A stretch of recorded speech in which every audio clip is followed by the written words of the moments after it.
की जरूरत थी, पर वो उन्हें राजा से मांगना नहीं चाहते थे।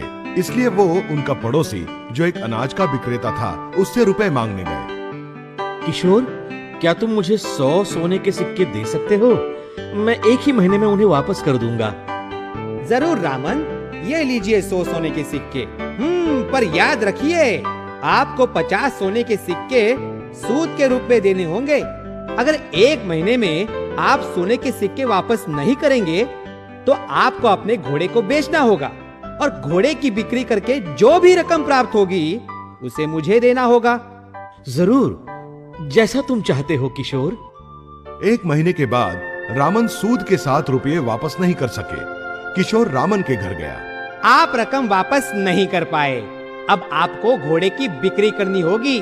और हाँ, एक बात याद रखिए, आपके घोड़े की बिक्री से जो भी पैसे मिलते हैं वो आपको मुझे देने होंगे। किशोर जानता था कि घोड़े की बिक्री से 300 से अधिक सोने के सिक्के मिल सकते हैं। ठीक है, मैंने जैसा वचन दिया है वैसे ही करूंगा। वो और किशोर घोड़े को लेकर बाजार में गए। किशोर ने सोचा कि घोड़ा 300 सोने के सिक्कों में बेचा जाएगा और वो रकम उसे मिलेगी। पर रामन अपने साथ एक बिल्ली भी ले गए थे। सबको नमस्कार। मैं अपनी बिल्ली की 300 सोने के सिक्कों में बिक्री करना चाहता हूँ।